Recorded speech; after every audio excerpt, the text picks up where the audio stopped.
aujourd'hui pour la mise sur pied d'un cadre de concertation entre professionnels comptables, administratifs, financiers et fiscaux qui exercent dans les entités publiques, parapubliques, privées, fondations et ONG. Les spécificités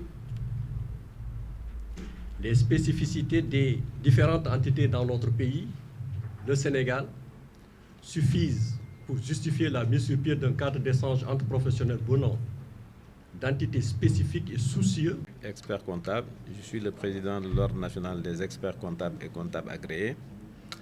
Le comité d'initiative de cette association m'a fait l'honneur de présider cette assemblée générale constitutive et aussi le comité a souhaité que je sois leur président d'honneur, ce que j'accepte avec beaucoup de plaisir. Surtout que ce sont des questions fondamentales qui intéressent notre profession.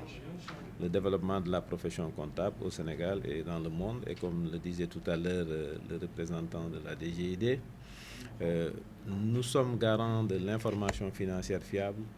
Nous devons être à côté des entreprises, les accompagner pour faire la bonne tenue de comptabilité, une comptabilité fiable, pour permettre à l'administration fiscale d'asseoir ses impôts et qu'il y ait quand même une équité fiscale pour tous les acteurs.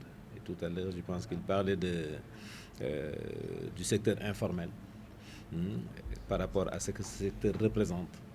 Et vous savez, effectivement, ça permettra aussi de participer à la réflexion sur certaines questions fiscales.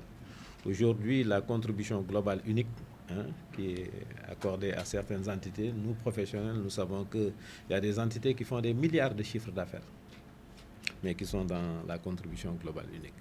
Donc je pense que c'est heureux que l'administration fiscale soit dans des dispositions pour nous permettre de participer à ces réflexions, d'arriver à des réformes qui seront dans l'intérêt de notre pays. Parce que sans fiscalité, on ne peut pas parler d'investissement dans l'éducation, dans la santé, dans les infrastructures. Et c'est l'entreprise qui crée ces richesses qui les partage. Bon, du côté aussi des fiscalistes, savoir que les entreprises, on doit les accompagner pour les aider à aller au développement, ne pas les surcharger et les aider à se formaliser.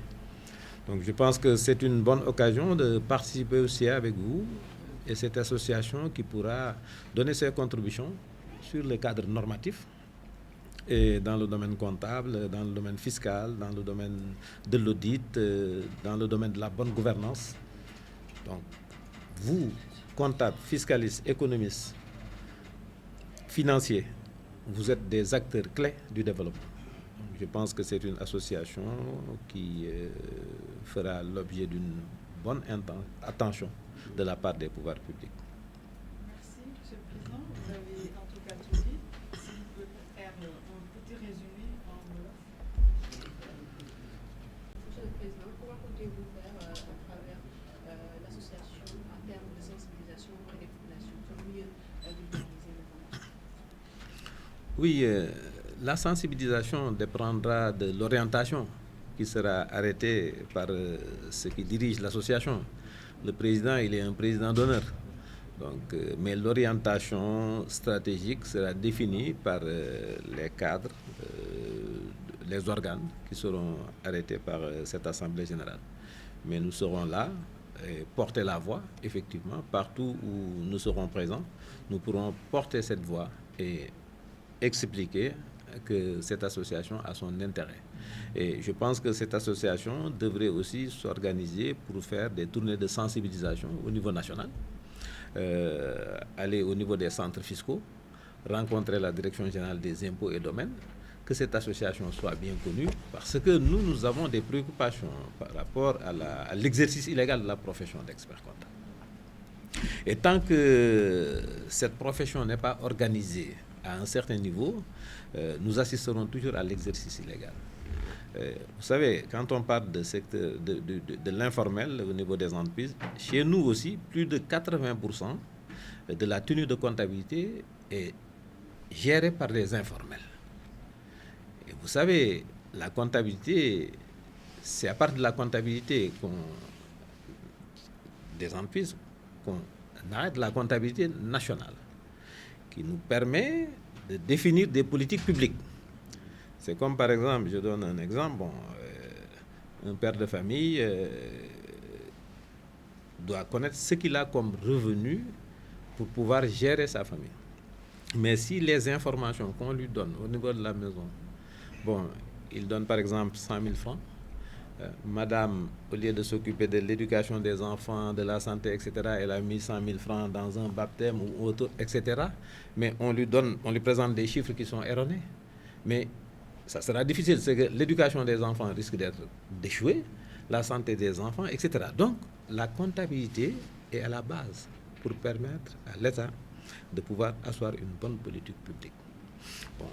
C'est pourquoi, ensemble, nous pourrons lutter contre cet exercice illégal. Mais pour pouvoir lutter contre cet exercice illégal aussi, ça n'engage que moi. Je pense qu'il faut organiser la profession comptable.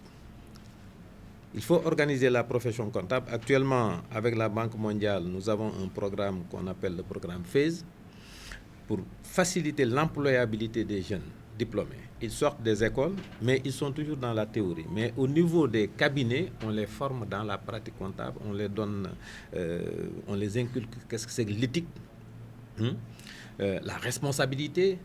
Et si c'est bien organisé, ces jeunes, peut-être, on verra comment les organiser. Au niveau, par exemple, des différents départements, qu'on ait des personnels organisés, certifiés. Parce que dans ce cadre-là, il y aura des certifications délivrées par l'ONECA. Est-ce que même ceux qui font tenir leur comptabilité, est-ce que ces comptabilités sont tenues par des personnes qui sont certifiées ONECA? Au Nigeria, à Abuja, on était là-bas au mois d'octobre, mais ils sont presque 100 000 comptables.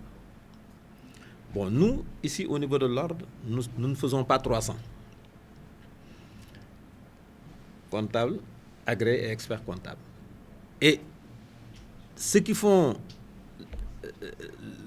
l'illégalité, peut-être ils sont 100 000, je ne sais pas. Donc, c'est pourquoi il est bon qu'on se tienne un langage de vérité.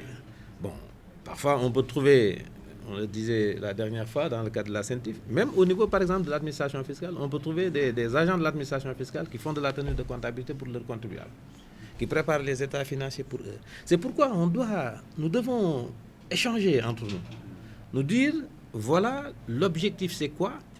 C'est que la comptabilité est au cœur du système d'information qui permet à l'État d'asseoir ses impôts. Elle doit être fiable.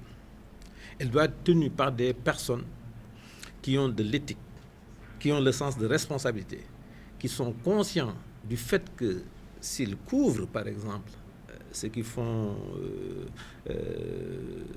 la fraude fiscale, etc., mais ils contribuent à effacer les fondamentaux du pays.